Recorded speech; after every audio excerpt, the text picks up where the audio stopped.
Channel की सभी updates पाने के लिए सब्सक्राइब करें और प्रेस करें बेल आइकन। मैं कहा मारो सालों, सफेद झंडा से ये बच नहीं सकते। अब माँ का दूध पिया तो आप मार के दिखाओ। एक कतरा खून अगर भारतीयों का यहाँ गिरता है तो 100 लाशें वहां टपकनी चाहिए। कौन सा देश अपनी सशस्त्र सेनाओं के साथ ऐसा मजाक करता है? ये मजाक सेनाओं पे नहीं, आपके देश पे होगा। ये इसीलिए आप सारी पानीपत की लड़ाइयां हारे। इसीलिए 800 वर्ष आप पे राज किया है विदेशियों ने, क्योंकि आपको अपनी रक्षा के बारे में कतई कदर नहीं है। कोई फिक्र नहीं है कि साहब हमारे देश का जो सैन्य ताकत है वो हमारे दुश्मनों के बनिस्पत घटती जा रही और आप सीटी बजा रहे। 30 साल से बोहर की जब से कांड हुआ आपको मीडियम गन नहीं मिली, अब जाके खरीदी है इस साल। वही अगर मैं टेक्निक्स की और टेक्नोलॉजी की बात करूं तो आपके कार्यकाल में और इसमें जो अब सेना का दौर चल रहा है, फर्क है, बेटर हुआ है कुछ? नहीं, फर्क तो होना चाहिए, लेकिन आपकी स्क्वाड्रन स्ट्रेंथ 39 से घट के 30 पे आ गई। आपकी जो बोफोर तोपें जो आनी थी, जो आनी शुरू हुई थी, वो जब कांड हुआ उस पे चक्का जाम लग गया। उसके बाद जो भी तोप हमने चुनी उसकी कंपनी पे बैन लगा दिया साहब कि हमको रिश्वत दे रहे हैं। तो आप बड़ा उनके खिलाफ एक्शन ले रहे हैं। जो रिश्वत खा रहे हैं वो किसी पॉलिटिशियन के खिलाफ आपने एक्शन लिया? किसी नौकरशाह ब्यूरोक्रेट के खिलाफ एक्शन हुआ? जीरो एक्शन हुआ। तो फौजियों के खिलाफ फौज को सजा दी गई कि तुमको हथियार ही नहीं देगी। क्यों? क्योंकि हमने पैसा खाया। अरे ये अजीब बात है साहब। आप अपना जो है वेपन एक्विजिशन सिस्टम ढंग का बनाइए, ठीक करिए। ये पागलपना है क्या? कोई हथियार ही नहीं खरीदा जा सकता और अभी मुश्किल से राफाल खरीदा है तो राफाल पे चैन शुरू होगी।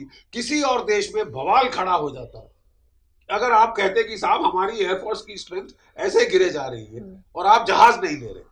यहां उल्टी गंगा है। 2 स्क्वाड्रन रफाल के क्या खरीदने की बात हुई कि चैन क्यों आ रहे हैं, किस लिए आ रहे हैं, किसने खाया, किसने। सभी पॉलिटिकल पार्टी को इस पर, सभी पॉलिटिकल पार्टी को यह है कि हमको क्यों नहीं खाने को मिला, उसको क्यों मिल गया, या क्या भगवान जाने। लेकिन ये अपनी अकल के पे ताला लगा के बैठे हैं क्या? इनको दिख नहीं रहा कि इस रास्ते सर्वा सत्यानाश है।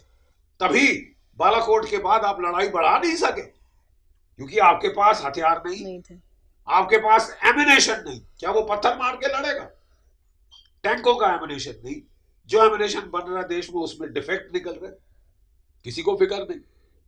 कोई किसी के कान पे जू नहीं रहेगी क्योंकि हमारे पॉलिटिशियंस को फुर्सत नहीं राष्ट्रीय सुरक्षा पे सोचने की। इस सरकार ने थोड़ा सोचना शुरू किया था तो चैं शुरू हो गई। राफाल क्या खरीद लिया कि प्रधानमंत्री ऑफिस ने क्यों इंटरफेयर किया? अरे भाई वो नहीं करते तो अपनी ड्यूटी नहीं कर रहे थे। 1960 की दशक के मिग 21 आप फ्लाई कर रहे हैं। विंग कमांडर जो अभिनंदन 1960 की दशक की टेक्नोलॉजी के जहाज को लेकर एक F-16 पे टूट पड़ा जो कि 1990 की टेक्नोलॉजी का। तो यही देखिए, अब ये जो हमारा वेपन एक्विजिशन प्रोसेस है इसको ठीक करना पड़ेगा हमको। इसमें बहुत कमियां हैं क्योंकि हम हथियार ले ही नहीं पाते। इतना खिंच जाता है प्रोसीजर। मैंने बताया 30 साल आप बोहर के बाद दूसरी मीडियम गन नहीं खरीद सके, जबकि मीडियम गन लड़ाई में हार जीत का फैसला कर देती।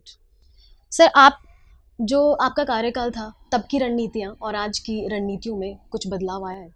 बदलाव ये आया है कि साहब कि जब से हम न्यूक्लियर शक्ति हुए हैं हम बहुत रक्षात्मक हो गए।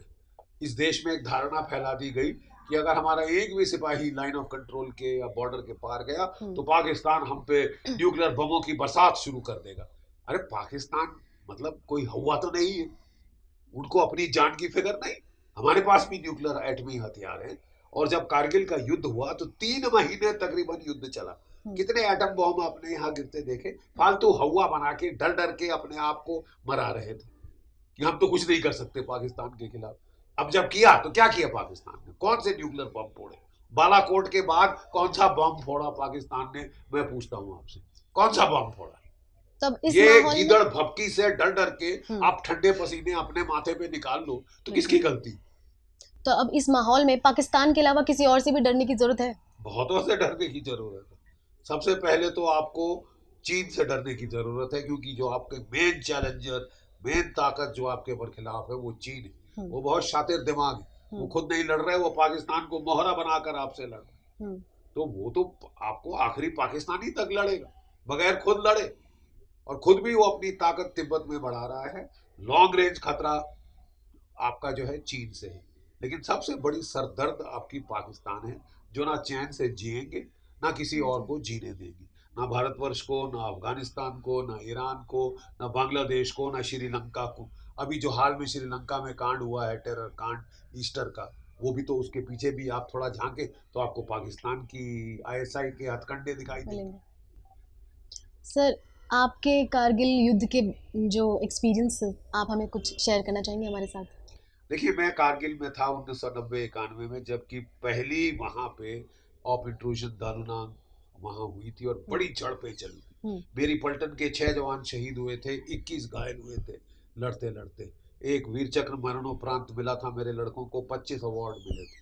मुझे खुद विशिष्ट सेवा मेडल से उस वक्त सम्मानित किया गया था। तो बड़ी झड़प, बड़ी जंग हुई। एक जो कहानी मुझे याद आती है कि जब देखिए मैंने अपनी पलटन की कमांड संभाली, तो पहली रात जब मैं एकदम से मेरे धड़ धड़ धड़ धड़ आवाज सुनाई दी, मैं बाहर आया तो देखा पूरे आसमान में ट्रेसर चल रही, जैसे वो महाभारत का सीरियल आता था ना, तो पूरा आसमान लाल हरे ट्रेसर से भरा हुआ था।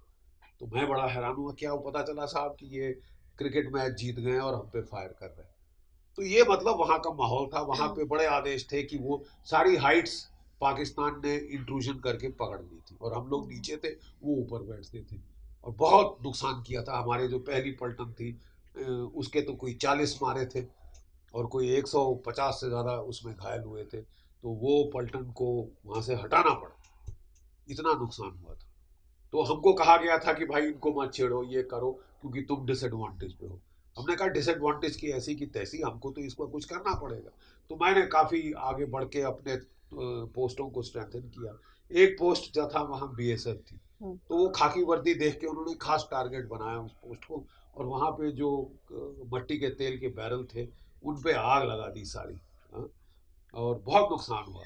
तो मैं जब उस पोस्ट पे गया तो उन्होंने सारे बंकर हमारे तोड़ दिए थे। तो मैं गया, मैंने कहा मैं पोस्ट देखना चाहता हूँ।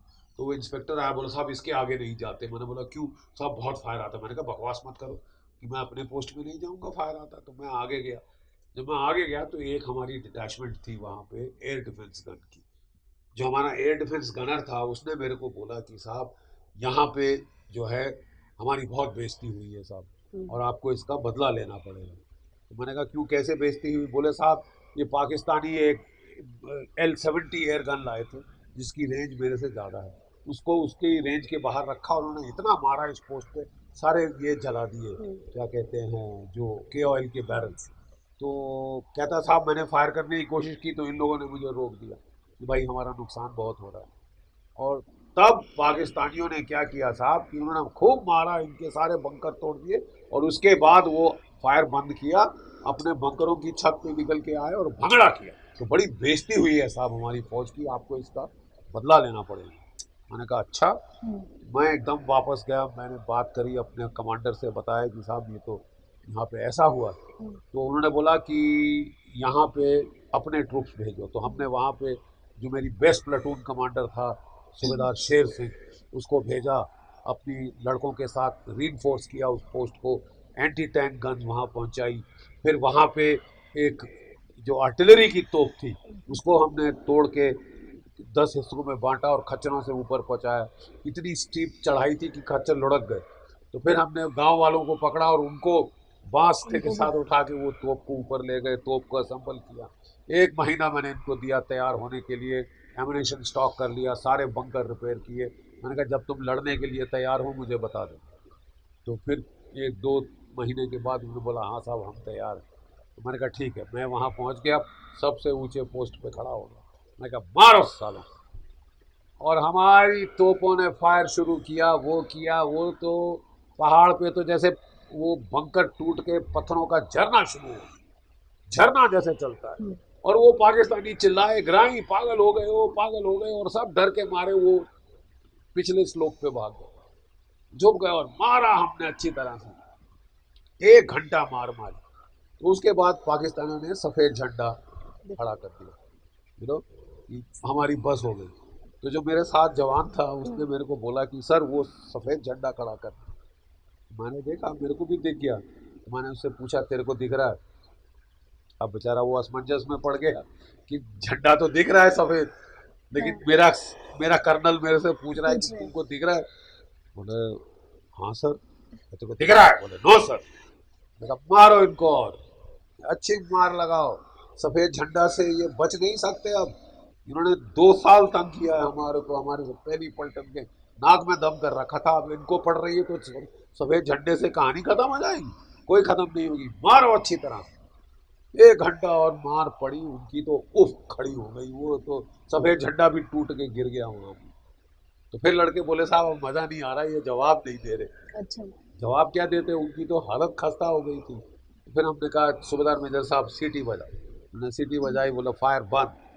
मैंने कहा सब के सब जवान अपने बंकरों की छत पे आ जाओ। छत पे मैंने कहा भंगड़ा करो।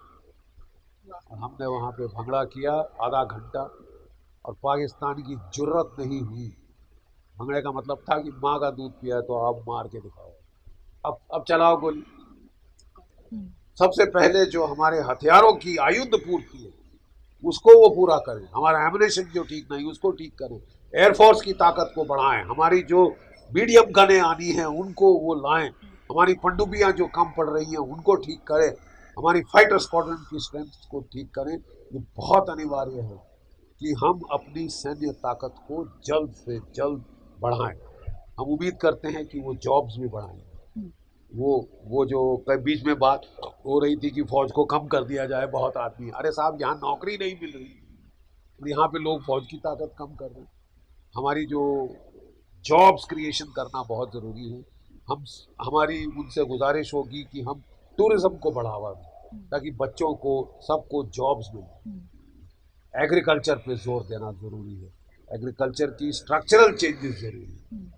जो मिडिल मैन की ताकत कम की जाए और जो किसान को पैसा मिलता है वो बढ़े, और जो मिडिल मैन खाते हैं वो कम हो, ताकि जो आप पे कर रहे हैं वो सीधा किसान को जाए, बीच का बेचौलिया ना खाए।